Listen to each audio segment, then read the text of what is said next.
പനക്കലച്ചനോട് ചോദിക്കാം എന്ന ഈ പരിപാടിയിലേക്ക് എല്ലാ മാന്യ പ്രേക്ഷകർക്കും സ്വാഗതം. ജീവിതത്തിലെ വ്യത്യസ്ത പ്രതിസന്ധികളാൽ ജീവിതം തന്നെ വഴിമുട്ടി നിൽക്കുമ്പോൾ സ്വാന്തനമായി പനക്കലച്ചൻ നമ്മോടൊപ്പം. അച്ഛനെ ഞങ്ങൾ ഈ പരിപാടിയിലേക്ക് സ്വാഗതം ചെയ്യുന്നു. സ്നേഹമുള്ളവരെ, ഈ പരിപാടിയിൽ ഉൾപ്പെടുത്തി ചർച്ച ചെയ്യാൻ അനേകം കത്തുകൾ ഞങ്ങൾക്ക് ലഭിച്ചിട്ടുണ്ട്. അതിൽ തിരഞ്ഞെടുത്ത ഒരു കത്ത് ഇപ്പോൾ വായിച്ച് ചർച്ച ചെയ്യുകയാണ്. പ്രിയ ജോർജച്ച, എൻ്റെ പേര് ലിജി. ഞാനൊരു നേഴ്സാണ്. എൻ്റെ മകനെക്കുറിച്ച് പറയാനാണ് ഞാൻ ഈ കത്ത് അച്ഛന് എഴുതുന്നത്.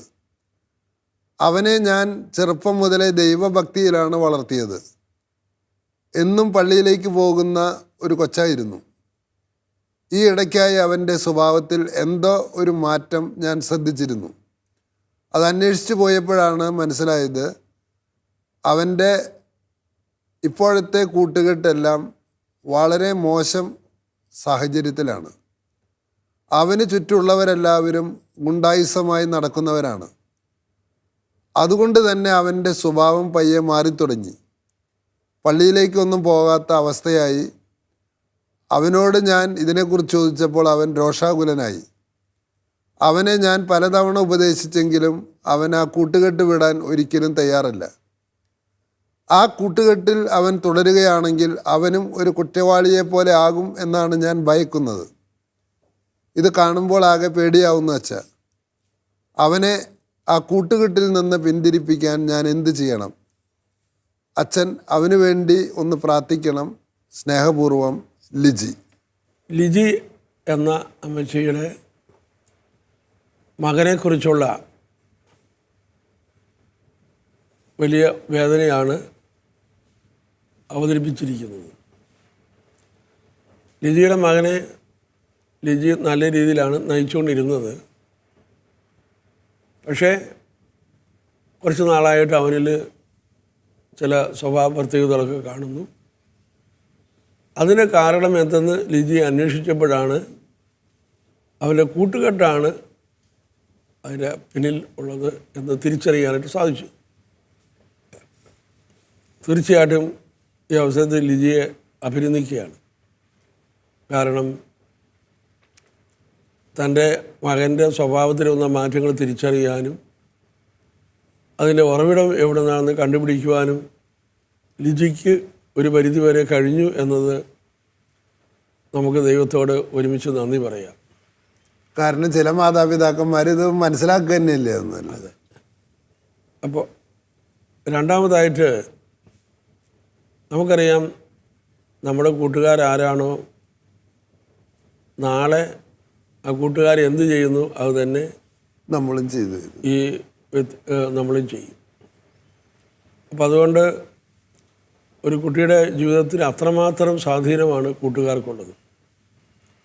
അങ്ങനെ സ്വാധീനമുള്ള ഒരു പ്രായത്തിലാണ് ഇപ്പോൾ ലിജിയുടെ മകൻ എത്തി നിൽക്കുന്നത്. എന്താണ് ലിജിയുടെ മകന് ഈ പ്രായത്തിൽ ആവശ്യമുള്ളത്? ഈ പ്രായത്തിൽ ആവശ്യമുള്ളത് ഒന്ന്, മറ്റുള്ളവരുടെ ശ്രദ്ധ, അവരുടെ അംഗീകാരം, സംരക്ഷണം, അതുപോലെ തന്നെ ഒരു സംരക്ഷണം. ഇത്തരം കാര്യങ്ങളൊക്കെയാണ് ഒരു കുട്ടി ഉള്ളുകൊണ്ട് അന്വേഷിക്കുന്നത്. അതാണ് ഈ കൂട്ടുകാരിൽ ഇവൻ കണ്ടെത്തിയത്. കാരണം ഈ വീട്ടിൽ ലിജി വളരെ സ്ട്രിക്റ്റായിട്ടാണ് ഇവരെ വളർത്തിക്കൊണ്ടിരിക്കുന്നത്. ചില കാര്യങ്ങളൊക്കെ വീടിനകത്ത് എപ്പോഴും ഒരമ്മയുടെ പ്രത്യേകമായ നിർദ്ദേശങ്ങളെല്ലാം അമ്മ ഈ മകന് കൊടുക്കുന്നുണ്ട്. പക്ഷേ ഇവൻ ഈ കൂട്ടുകാരുടെ ഇടയിലേക്ക് ചെന്ന് കഴിഞ്ഞപ്പോഴേക്കും അവൻ സർവതന്ത്ര സ്വതന്ത്രനായി. അവിടെ അവനെ അവൻ്റെ അമ്മയുടെ മുമ്പിൽ ചെയ്യാൻ പറ്റാത്ത ഏത് കാര്യവും അവനിപ്പോൾ അവൻ്റെ വീട്ടിൽ ചെയ്യാൻ പറ്റാത്ത പല കാര്യവും അവനിപ്പോൾ ഈ കൂട്ടുകാരുടെ ഇടയിൽ ചെയ്യാമെന്ന് മാത്രമല്ല അവർ സപ്പോർട്ട് കൊടുക്കുന്നു, അവരെ കയ്യടി കിട്ടുന്നു. അവനെ ചീത്ത പറയില്ല എന്ന്. അവനെ ആരും വഴക്ക് പറയുന്നില്ല. അപ്പോൾ അങ്ങനെ വന്നു കഴിക്കുമ്പോൾ അവൻ ശരിക്കും ഈ ഫ്രണ്ട്ഷിപ്പ് സന്തോഷിക്കുകയാണ്, ആഘോഷിക്കുകയാണ്. അതുവരെയും അമ്മേനെ അനുസരിച്ച് നിന്നിരുന്ന് അവന് ഈ കൂട്ടുകാരുടെ കൂട്ടത്തിൽ കൂടി കഴിഞ്ഞപ്പോൾ അമ്മയെ ധിക്കരിക്കാനായിട്ടും ഒക്കെ എനിക്ക് കഴിയും. അവരെയൊക്കെ അങ്ങനെ ചെയ്യുന്നുണ്ട്. അതുപോലെ എനിക്കും സാധിക്കും. ഞാൻ എന്തിനാണ് അങ്ങനെ കീഴിൽ അനുസരിച്ച് പോകുന്നത്? എന്തിനാണ്? അങ്ങനെയൊക്കെയുള്ള ഒത്തിരി കാര്യങ്ങൾ ഈ കൂട്ടുകെട്ടിലൂടെ ഇവന് കിട്ടിക്കഴിഞ്ഞു. ഇങ്ങനെ ഒരു സാഹചര്യത്തിൽ അമ്മച്ചി എന്താണ് ചെയ്യേണ്ടത്? എന്ന് പറഞ്ഞാൽ അവൻ വീട്ടിൽ അനുഭവിക്കുന്നതിനേക്കാൾ പരിഗണനയും സ്നേഹവും സന്തോഷവും ഈ കൂട്ടുകെട്ടിൽ അനുഭവിക്കുകയാണെന്ന്. അവന് കൂടുതൽ ഫ്രീഡം കിട്ടിക്കഴിഞ്ഞു, കൂടുതൽ സ്വാതന്ത്ര്യം കിട്ടുന്നു. കാരണം ഇവിടെ ചെയ്യാൻ പറ്റാത്തത് ഈ കൂട്ടുകാരുടെ അടുത്ത് ചെയ്യുമ്പോൾ ഇവിടെ കുറ്റപ്പെടുത്തുന്നത് അവിടെ കുറ്റപ്പെടുത്തുന്നില്ല, അവിടെ അതിന് അംഗീകാരമുണ്ട്. അപ്പോൾ ഈ ഒരു അവസ്ഥയിലാണ് ഇപ്പോൾ ഈ ലിജിയുടെ മകൻ എത്തി നിൽക്കുന്നത്. അപ്പോൾ ലിജി ആദ്യമേ തന്നെ ഈ കൂട്ടുകെട്ടിൽ പെടരുത്, പോകരുത് എന്ന് അങ്ങനെ നിർബന്ധിച്ചു കഴിഞ്ഞാൽ ചിലപ്പോൾ അത് പ്രായോഗികമാകണമെന്നില്ല. അതിന് പകരം ഇവന് വേറെ നല്ല കൂട്ടുകാർ ഇവന് നേടിക്കൊടുക്കാനായിട്ട് പരിശ്രമിക്കണം. നല്ല സ്വഭാവമുള്ള കൂട്ടുകാരുമായിട്ട് ഇവന് ഫ്രണ്ട്ഷിപ്പ് ഉണ്ടാക്കാൻ വേണ്ട എല്ലാ സാഹചര്യങ്ങളും ഉണ്ടാക്കി കൊടുക്കുവാൻ അമ്മച്ചി മുൻകൈ എടുക്കണം. അങ്ങനെ മുൻകൈ എടുക്കുകയും അങ്ങനെ നല്ല കുട്ടികളുമായുള്ള കൂട്ടായ്മ അങ്ങനെ വളർത്തിക്കൊണ്ട് വരാൻ അവൻ തയ്യാറാകുകയും ചെയ്യുമ്പോൾ ഈ ഗുണ്ടായുസ കൂട്ടുകെട്ടിൽ നിന്ന് കുറേശ്ശെ അവനിപ്പോൾ ഈ പിന്തിരിയാനായിട്ട് അത് കാരണമായി തീരും. അതുപോലെ തന്നെ അമ്മച്ചി ചെയ്യേണ്ട മറ്റൊരു കാര്യം, ഇപ്പോൾ അച്ഛൻ ഈ പറഞ്ഞ കാര്യമുണ്ടല്ലോ, അതായത് ചീത്ത കൂട്ടുകെട്ടിൽ നിന്ന് രക്ഷപ്പെടണമെങ്കിൽ നല്ല കൂട്ടുകെട്ടിലേക്ക് മാറാൻ പറ്റുള്ളൂ എന്ന്. അതെ, പകരം കിട്ടണവന്. ഇപ്പൊ അച്ഛൻ പറഞ്ഞത് എന്നെ സംബന്ധിച്ച് 10ാം ക്ലാസ് കഴിഞ്ഞപ്പോൾ കുറേ തരികിട കൂട്ടുകാരുണ്ടായിരുന്നു. ആ കൂട്ടുകെട്ടിൽ നിന്ന് എങ്ങനെ മോചനം പ്രാപിച്ചു എന്ന് ചോദിച്ചാൽ ഞാൻ പള്ളിയിൽ ഒരു സംഘടനയിൽ വന്ന് പെടുകയാണെന്ന്. അപ്പോൾ അവിടെ എന്നെക്കാട്ടിലും നല്ല സുഹൃത്തുക്കളുണ്ട്. അപ്പോൾ എനിക്കൊരു വേറൊരു വഴി കിട്ടി. ക്രമേണ എൻ്റെ തെറ്റായ കൂട്ടുകെട്ടിനെ ഞാൻ മറന്നുപോയി. അച്ഛൻ പറഞ്ഞത് 100% ശരിയാണത്. മൂന്നാമതായിട്ട് പറയാനുള്ളത്, ഈ മകനെ നല്ല മഹാന്മാക്കളുടെ ജീവചരിത്രം വായിക്കാനായിട്ട് നമ്മളവനെ പ്രേരിപ്പിക്കുകയും ആ ജീവചരിത്രത്തിൽ കാണാനിടയായ കാര്യങ്ങൾ അവനുമായിട്ട് പങ്കുവയ്ക്കുകയും ചെയ്യുക. വെറും ഉപദേശം കൊണ്ട് ഈ പ്രായത്തിൽ നമുക്ക് അവനെ മോചിപ്പിക്കാൻ സാധ്യമല്ല. അപ്പോൾ മഹാന്മാക്കളുടെ പുസ്തകം വായിക്കാൻ കൊടുക്കുക. അവർ വായിച്ചു കഴിയുമ്പോൾ അതുമായിട്ട് ബന്ധപ്പെട്ട് ചർച്ച ചെയ്യുക. അങ്ങനെ അപ്പോൾ അവൻ്റെ ഉള്ളിൽ ചില മോഡലുകൾ രൂപം കൊള്ളാനിടയാവും. ഇപ്പോൾ അവൻ്റെ ഉള്ളിലുള്ള മോഡൽ ഈ ഗുണ്ടായസുള്ള കുട്ടികളാണ്. അപ്പോൾ അത് മാറി നല്ല ജീവിതങ്ങൾ അവൻ്റെ തലയിൽ മോഡലായിട്ട്. അതിനൊരു കാരണം എന്താ വെച്ചാൽ ആ പ്രായത്തിൽ നമുക്ക് സാഹസികത, വീരപ്രവൃത്തികൾ, അതിനോടൊക്കെ ആകർഷണം തോന്നുന്ന പ്രായമാണ് 16 വയസ്സ് 17 വയസ്സ്. അപ്പോൾ ഈ മഹാന്മാരുടെ ജീവചരിത്രം വായിക്കുമ്പോൾ അതിനൊരു പോസിറ്റീവ് വഴി ഉണ്ടെന്നാണ് അച്ഛൻ പറയുന്നത്. തീർച്ചയായിട്ടും വലിയ സാഹസികതയുടെ മഹാന്മാക്കളുണ്ട്. ഉണ്ട്. പിന്നെ അതുപോലെ തന്നെ ഈ പേരൻസ് ശ്രദ്ധിക്കേണ്ട ഒരു കാര്യം, ഇവന് കൂടുതൽ അംഗീകാരം വേണമെന്നുള്ള ആഗ്രഹം ഈ പയ്യനുണ്ട്. അതുകൊണ്ട് ഇവനെ ചില കാര്യങ്ങൾ അവനെ ഏൽപ്പിച്ചു കൊടുക്കാനായിട്ട് തയ്യാറാകും. ചില ഉത്തരവാദിത്തങ്ങൾ ഏൽപ്പിച്ചു കൊടുക്കുന്നു. ആ ഉത്തരവാദിത്തങ്ങൾ ചെയ്ത് കഴിയുമ്പോഴേക്കും അവനെ അപ്രീഷിയേറ്റ് ചെയ്യുന്നു. അപ്പം അങ്ങനെ ഉത്തരവാദിത്തങ്ങൾ ഏറ്റെടുത്ത് അവൻ ഓരോ കാര്യങ്ങൾ ചെയ്യാനായിട്ട് തുടങ്ങിക്കഴിയുമ്പോൾ അവൻ ഒരു ഉത്തരവാദിത്വമുള്ള ഒരു കുട്ടിയായിട്ട് തീരും. അതുപോലെ തന്നെ ഇപ്പോൾ പേരൻസ് ഇപ്പോൾ അവൻ ചോദിക്കുന്ന കാര്യങ്ങളൊക്കെ ചെയ്തു കൊടുക്കുന്നു. അത് ചെയ്തു കൊടുക്കുന്നതിന് വേണ്ടി പേരൻസ് വഹിച്ച ത്യാഗമൊന്നും ഇവനെ അറിയാൻ പാടില്ല. അപ്പോൾ ഇവന് ചില ഉത്തരവാദിത്തങ്ങൾ ചെയ്തു കൊടുക്കുമ്പോഴാണ് സാധനങ്ങളുടെ വില മനസ്സിലാക്കുന്നത്. അപ്പോൾ അങ്ങനെ അവന് പല കാര്യത്തെക്കുറിച്ചുള്ള അനുഭവപരമായ അറിവുണ്ടാകും. അച്ഛൻ പറയണത് ശരിയാ. കാരണം ഇപ്പോൾ പണ്ടൊക്കെ ഞങ്ങളെ കൊണ്ട് അപ്പൻ പീടികയിൽ വിടും, സാധനങ്ങൾ മേടിപ്പിക്കും, വീട്ടിലെ പണിയെടുപ്പിക്കും. ഇപ്പോൾ പാരൻസ് എന്ത് ചെയ്യണമെന്ന് വെച്ചാൽ കുട്ടികൾ ഫുൾ ടൈം പഠിച്ചോട്ടെ, അത് ശരിയായ രീതിയല്ല എന്നാണ് അച്ഛൻ പറയണത്. തീർച്ചയായിട്ടും അവരൊക്കെ ഉത്തരവാദിത്തങ്ങൾ ഏൽപ്പിച്ചു കൊടുത്ത് ചെറിയ ചെറിയ ഉത്തരവാദിത്തങ്ങൾ ചെയ്ത് അതിൽ സന്തോഷം വരണം. ചെയ്ത് കഴിയുമ്പോൾ അവരെ അപ്രീഷിയേറ്റ് ചെയ്യണം. അപ്പൊ അവർക്ക് ആത്മാഭിമാനം തോന്നും. അവർക്ക് തീർച്ചയായിട്ടും അപ്പം ഞാൻ ഉത്തരവാദിത്തമുള്ള വ്യക്തിയായി അവർക്ക് സ്വയം തോന്നണം. അപ്പം അങ്ങനെയുള്ള കാര്യങ്ങൾ ചെയ്തതിൽ അവരെ അപ്രീഷിയേറ്റ് ചെയ്യുമ്പോൾ നല്ല കാര്യങ്ങൾ അപ്രീഷിയേഷൻ തേടുന്ന വ്യക്തിയായിട്ട് മാറും. അല്ലെങ്കിൽ കുസൃത്തരത്തിൽ മറ്റുള്ളവരെ മാവെ കല്ല് വെച്ചെറിയാനോ മറ്റു സാധനം നശിപ്പിക്കുന്നതിലും സന്തോഷിക്കുന്ന വ്യക്തിയാകാതെ ക്രിയേറ്റിവിറ്റിയിലേക്ക് വരും അവർ. അതുപോലെ തന്നെ ഉണ്ടാകേണ്ട ഒരു മൂല്യമാണ് മറ്റുള്ളവരെ സഹായിക്കുന്ന പരസ്നേഹ പ്രവർത്തനങ്ങൾ ചെയ്യുന്നതിലും അവരെ പ്രോത്സാഹിപ്പിക്കുകയും അത്തരം ചെയ്യുന്നതിൽ സന്തോഷം കണ്ടെത്താനായിട്ട് അവരെ പഠിപ്പിക്കുകയും ചെയ്യണം. അങ്ങനെ ചെയ്യുന്ന വഴി അവന് ഒത്തിരി നന്മകൾ അവൻ്റെ ഉള്ളിൽ വളരാനായിട്ട് അത് കാരണഭൂതമായി തീരും. ഇപ്പോൾ നമ്മുടെ തൊട്ടടുത്ത വീട്ടിലൊരു പ്രശ്നം വന്നാൽ അതിൽ ചെറിയ സഹായം ചെയ്യാൻ പോലും മകനെ മുന്നിൽ നിർത്തണമെന്ന് അല്ലേ? ചെറിയ ചെറിയ കാര്യങ്ങളിൽ അവനെ കൊണ്ട് ചെയ്യിപ്പിക്കണം. അപ്പോൾ അങ്ങനെ നന്മ ചെയ്യുന്നതിൽ, നല്ല കാര്യങ്ങൾ ചെയ്യുന്നതിൽ അവന് സന്തോഷം ഉണ്ടാകാൻ തുടങ്ങും. പിന്നെ മറ്റൊരു കാര്യം പേരൻസ് ചെയ്യേണ്ടത്, പിന്നെ ഇവർ പെട്ടെന്ന് നീ അവരെല്ലാം ഗുണ്ടകളാണ്, ഇനി നീ അവരോട് മിണ്ടിപ്പോകരുത് എന്ന ഒരു നിർദ്ദേശം കൊടുത്താൽ ആ നിർദ്ദേശം ഒരിക്കലും ഈ കുട്ടി സ്വീകരിക്കണമെന്നില്ല.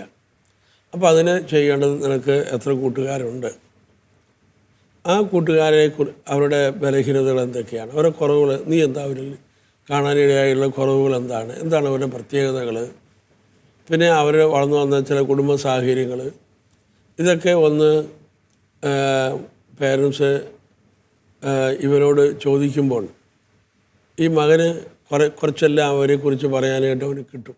എന്ന് വെച്ചാൽ ഈ അമ്മ മകനോട് കൂട്ടുകാരുടെ വിശേഷങ്ങൾ ഇങ്ങനെ ചോദിക്കുകയും അവരുടെ ബലഹീനതകൾ എന്താണെന്ന് ചോദിച്ച് മനസ്സിലാക്കണം, അവരുടെ ഫാമിലി ബാക്ക്ഗ്രൗണ്ട്. അതെ. അപ്പം പിന്നെ അമ്മച്ചിക്ക് പറയാനായിട്ട് സാധിക്കും. ഇപ്പോൾ മറ്റുള്ളവരുടെ സാധനങ്ങൾ മോഷ്ടിക്കുന്നൊരു സ്വഭാവമുള്ള കൂട്ടുകാരാണെന്ന് വിചാരിച്ചു. അപ്പം പിന്നെ അമ്മച്ചിക്ക് പറയാൻ സാധിക്കും, കാരണം അവൻ്റെ വീട്ടിലൊന്നും ഇല്ലാത്തതുകൊണ്ടാണ് അവൻ അങ്ങനെ ചെയ്തിരിക്കുന്നത്. അവന് നല്ല ഡ്രസ്സില്ല, അതുകൊണ്ടാണ് അവൻ ഇപ്പോൾ ഇത്തരം കാര്യങ്ങൾ ചെയ്യുന്നത്. അപ്പോൾ ഇങ്ങനെ ഉള്ളത് അവന് മനസ്സിലാക്കി കൊടുത്തിട്ട് ഈ മകനോട് ലിജി പറയണം, നീ നോക്ക്, അതിൽ നിന്ന് എത്രയോ വ്യത്യസ്തനാണ്, നീ ദൈവം തന്നെ ഈ കുടുംബത്തിൽ ജനിപ്പിച്ചു. അപ്പോൾ അവർക്ക് ഒന്നുമില്ലാത്തതുകൊണ്ടാണ് അവർ ആ ലെവലിൽ ജീവിക്കുന്നത്. അപ്പം നീ അവരുടെ ലെവലിലേക്ക് താണു പോകാതെ നിനക്ക് സമൂഹത്തിൽ വലിയൊരു ഉത്തരവാദിത്വമുണ്ട്.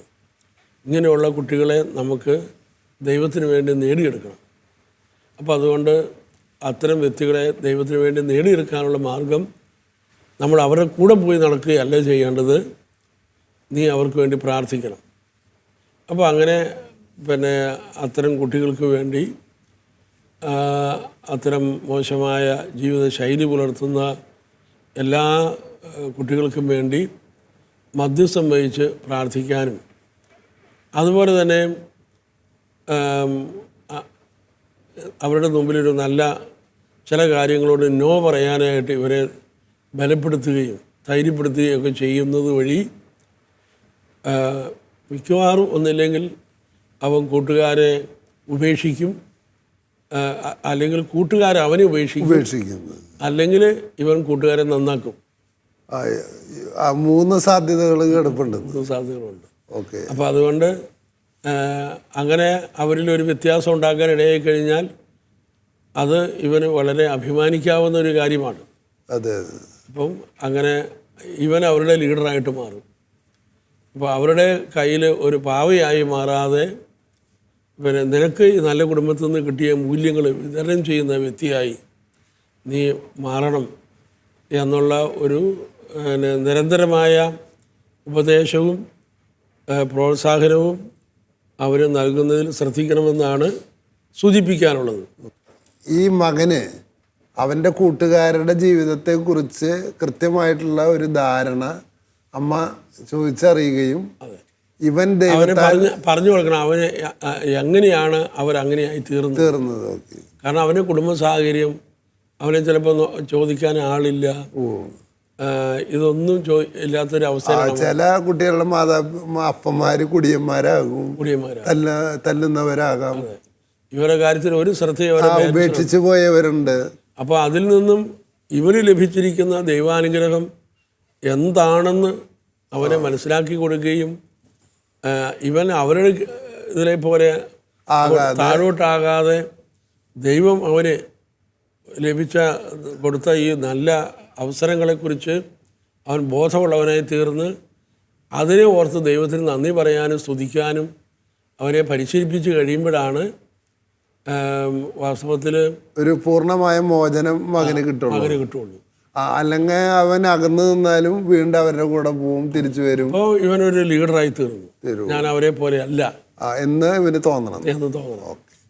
ഈ ലിജി എന്ന അമ്മയുടെ മകൻ ഗുണ്ടകളുടെ കൂടെ പോകുന്നു എന്നാണ് ഈ അമ്മയുടെ പരാതി. അത് ശരിയാണ്. ഒരു ക്ലാസ്സിലെ കുട്ടികളെ ഞാൻ പരിശോധിക്കുമ്പോൾ കണ്ടിട്ടുണ്ട്. അതിൽ കുറച്ച് തല്ലാനും മിടുക്കുള്ളവരുടെ അടുത്തേക്കൊക്കെ ചില കുട്ടികൾ ഇങ്ങനെ കൂട്ടുകൂടി പോകുന്നു. അച്ഛൻ അതിൻ്റെ കാരണമാണ് പറഞ്ഞു തരുന്നത്. എന്തുകൊണ്ടാണ് കുട്ടികൾ അങ്ങനെ പോകുന്നത്? അവർക്ക് പ്രധാനമായിട്ട് അവരുടെ കയ്യിൽ നിന്ന് അംഗീകാരവും ശ്രദ്ധയും സംരക്ഷണവും ഒക്കെ ലഭിക്കാനുള്ള ഒരാഗ്രഹത്തിലാണ് ഈ കുട്ടികൾ അവരുടെ അടുത്തേക്ക് പോകുന്നത്. അപ്പോൾ അച്ഛൻ ഈ അമ്മയെ, ലിജിയെ പ്രശംസിക്കുകയാണ് ആദ്യം തന്നെ. എന്തുകൊണ്ട്? ഈ മകൻ്റെ ഇത്തരത്തിലുള്ള ഒരു പോക്ക് ശ്രദ്ധിച്ചുവല്ലോ, അത് തന്നെ ഈ ലിജിയുടെ ഭാഗത്തു നിന്നുണ്ടായ ഒരു പോസിറ്റീവ് കാര്യമായിട്ട് അച്ഛൻ ചൂണ്ടിക്കാണിക്കുകയാണ്. അപ്പോൾ കുട്ടികൾ ഇങ്ങനെ അംഗീകാരത്തിനും ശ്രദ്ധയ്ക്കും വേണ്ടി പോകുമ്പോൾ അവരെങ്ങനെ നമുക്ക് തിരിച്ചു കൊണ്ടുവരാൻ പറ്റും? ഇതാണ് ഈ കത്തിലെ ചോദ്യം. അതിലച്ഛൻ പറയുന്നത്, നീ അവരുടെ കൂടെ പോവല്ലേ, നീ അവരുടെ കൂടെ പോവല്ലേ, നീ അവരുടെ കൂടെ പോവല്ലേ എന്ന പല്ലവി ആവർത്തിച്ചതുകൊണ്ട് അവൻ പോകാതാവില്ല. അതിന് പകരം എന്ത് ചെയ്യണം? ആദ്യം തന്നെ ചെയ്യേണ്ടത് ഇവനെ ചില ഉത്തരവാദിത്തങ്ങൾ വീട്ടിൽ ചെറിയത് ഏൽപ്പിക്കുകയും അങ്ങനെ അത് വിജയിക്കുമ്പോൾ പ്രോത്സാഹിപ്പിക്കുകയും അഭിനന്ദിക്കുകയും ചെയ്തുകൊണ്ട് വീടിനകത്ത് അവൻ വിലയുള്ളവനാണെന്ന് വരുത്തുക എന്നതാണ് അച്ഛൻ പറയുന്ന ആദ്യത്തെ കാര്യം. ഇങ്ങനെയാണ് ഒരു കുട്ടീനെ നമുക്ക് കൊണ്ടുവരാൻ പറ്റുള്ളൂ. ചെറിയ ഉത്തരവാദിത്തങ്ങൾ ഏൽപ്പിക്കണം. രണ്ടാമതായിട്ട് അച്ഛൻ പറയുന്നത്, ഈ ചീത്ത കൂട്ടുകെട്ടിൽ നിന്ന് രക്ഷപ്പെടാനായിട്ടുള്ള പ്രധാന മാർഗം എന്ന് പറയുന്നത് നല്ല കൂട്ടുകെട്ടിൽ ചെന്നുപെടുക എന്നുള്ളതാണ്. അതിന് ബോധപൂർവമായ ഒരു ശ്രമം ഈ അമ്മയുടെ ഭാഗത്തു നിന്നുണ്ടാക്കണം. ഇപ്പോൾ പള്ളിയിൽ തന്നെ ഭക്തസംഘടനകൾ എന്തിന്? പല മാതാപിതാക്കൾക്ക് അറിഞ്ഞുകൂടാ അതൊരു പോസിറ്റീവായിട്ടുള്ള ഒരു കൂട്ടുകെട്ടിൻ്റെ ഒരു വേദിയാണ്. അല്ലെങ്കിൽ സ്കൂളിലുള്ള NCC മുതലായ പ്രസ്ഥാനങ്ങൾ. അപ്പം നല്ല കൂട്ടുകാർ എവിടെ ഉണ്ടാകും, അവിടേക്ക് അവനെ കൊണ്ടുപോകാനായിട്ടുള്ള ഒരു ബോധപൂർവമായ ശ്രമം നടത്തണം. മൂന്നാമതായിട്ട് കുട്ടികൾക്ക് ഇന്ന് സാഹസികതയും ധീരപ്രവൃത്തിയും ചെയ്യുന്നവരോട് കൂടെ ചേരാനായിട്ട് ഒരാഗ്രഹമുണ്ട്. കാരണം കുട്ടികളുടെ പ്രായത്തിൽ സാഹസികത അവരിഷ്ടപ്പെടുകയാണ്. കുന്നിൻ്റെ മുകളിൽ കയറണം, മലയുടെ മുകളിൽ കയറണം, വേഗത്തിൽ മോട്ടോർ സൈക്കിൾ ഓടിക്കണം. ഇങ്ങനെ ചെയ്യുന്നവരോട് ഒരു ആരാധനയാണ് കുട്ടികൾക്ക്. അതിനെ പോസിറ്റീവായിട്ട് മാറ്റണമെങ്കിൽ അച്ഛൻ പറയുന്നത്, അമ്മ ആദ്യം തന്നെ ചില നല്ല മാതൃകാ വ്യക്തികളുടെ ജീവചരിത്രം അവന് ഇൻട്രൊഡ്യൂസ് ചെയ്ത് കൊടുക്കണം. എങ്ങനെയാണ് Helen Keller, Louis Pasteur, Mahatma Gandhi, ഇങ്ങനെയുള്ള വ്യക്തികൾ അതീവ സാഹസികതയോടെയാണ് ജീവിതം മുന്നോട്ട് കൊണ്ടുപോയിട്ടുള്ളത്. ഈ കഥകൾ അവനെ പറഞ്ഞു കൊടുക്കാനും ആ പുസ്തകം അവനെ വായിപ്പിക്കാനും അമ്മയ്ക്ക് സമയം കണ്ടെത്തണമെന്നാണ് അച്ഛൻ പറയുന്ന മറ്റൊരു കാര്യം. ചീത്ത കൂട്ടുകാരുമായിട്ടുള്ള അവരുടെ ഫാമിലിയെക്കുറിച്ച് അമ്മ തന്നെ ഒന്ന് ചോദിച്ചറിയണം. അവൻ്റെ വീട്ടിലെ സാഹചര്യം എന്താണ്, അവൻ ചെയ്യുന്ന നല്ല പ്രവൃത്തി എന്താണ്, അവൻ ചെയ്യുന്ന തെറ്റുപ്രവൃത്തി എന്താണ്, ഇതൊക്കെ ഈ അമ്മ ക്രമേണ ചോദിച്ചറിയുകയും ഇവനെ ഒരു പ്രത്യേക കാര്യം ബോധ്യപ്പെടുത്തുകയും ചെയ്യണം. കാരണം ഇത്തരം ഗുണ്ടകളായിട്ടുള്ള കുട്ടികളുടെ ജീവിത സാഹചര്യങ്ങൾ വളരെ മോശമാണ്. അപ്പം അതുകൊണ്ട് ഇവനെ ദൈവം എത്രമാത്രം അനുഗ്രഹിച്ചിരിക്കുന്നു.